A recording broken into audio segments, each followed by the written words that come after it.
Good afternoon, everybody, and welcome back to another installment of Scott's Selections here for Thursday, January 16th. Before we get into today's play of the day, quick recap of what happened yesterday. We ended up picking up a winner with the Indiana Pacers minus 2.5, which was available on DraftKings at minus 112. Line ended up climbing up to minus 4 once Sabonis was announced active and Towns was announced out, and the Pacers ended up winning that game. It was pretty close, but the Pacers were able to do enough in the second half. They limited Minnesota offensively to just 40 points in the second half, as the Pacers ended up winning by 5. So even after the line movement, the Pacers still covered by the slimmest of margins, but we were able to get in early and got ourselves a nice number. And now we're going to be looking for that success to continue here on this Thursday. Now for today's card, decent amount of college basketball games, not really anything that I'm interested in, but for the NBA, a limited card as well, just 5 games, but I do like one game in particular, and that game will be a matchup between the Milwaukee Bucks and the Boston Celtics, and we like the Milwaukee Bucks here minus 9.5, which is available on DraftKings at minus 110. Now, the main reason why we like the Bucks here, first of all, we think the Bucks are just simply the better team.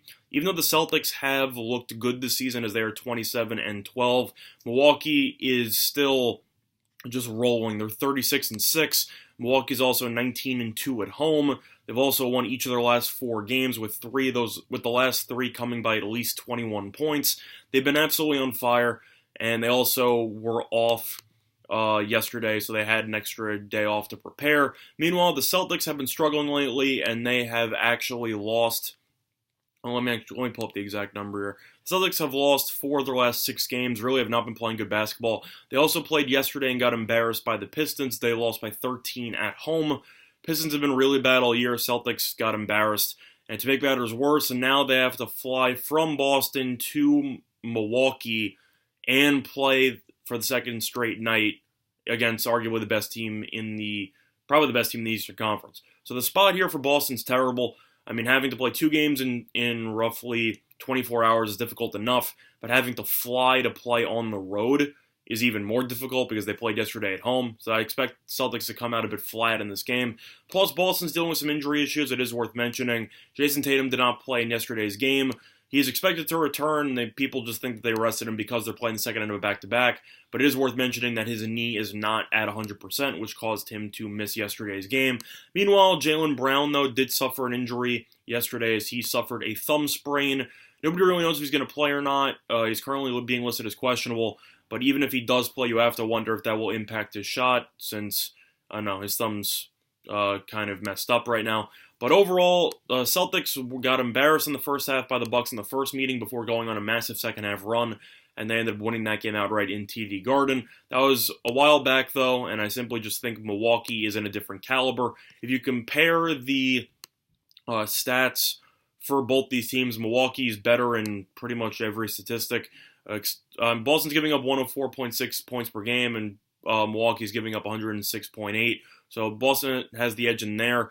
But Milwaukee's averaging roughly 8 more points per game. They're shooting roughly 2% better from the floor. They're averaging 5 more rebounds, roughly 2 more assists, and roughly 0.7 more blocks. Overall, I just think this is a terrible spot for the Celtics. If the Celtics played yesterday at home and this game was in Boston, I think this game would be a lot closer.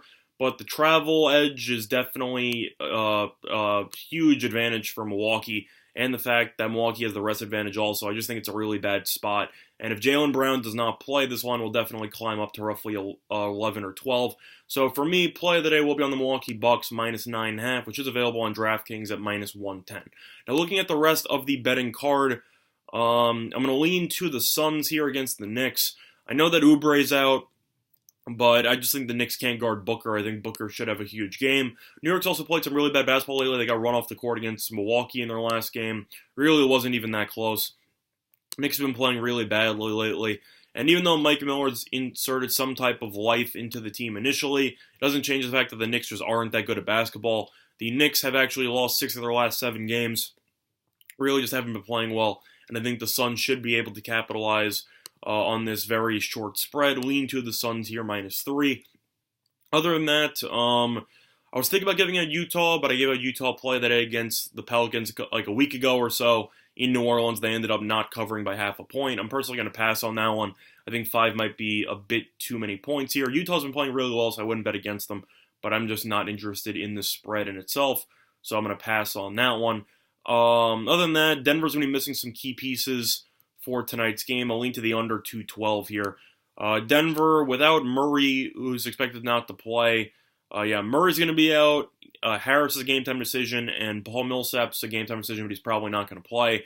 With them out of the lineup, Denver tends to play a lot slower, and I think this game should go under, so lean to the under in that one, at roughly 212.5. Now, for college basketball, I'll lean to the under in the Cincinnati and Memphis game.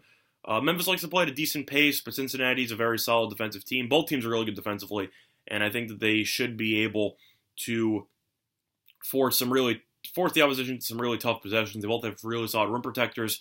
I think this game should be pretty low scoring. I think both teams should finish somewhere in the 60s, potentially into I'd say one team in the low 70s, one team in the high 60s.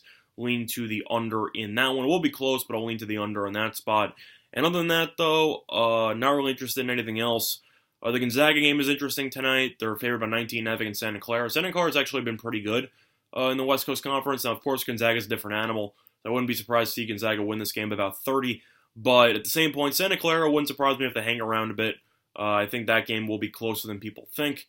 So those are my thoughts on that one. But other than that, though, play that once again will be on the Milwaukee Bucks minus 9.5, which is available on DraftKings at minus 110. That's going to be the installment of Scott Selections here for Thursday, January 16th. A good luck to all of you and your respective bets today. Bye, everyone.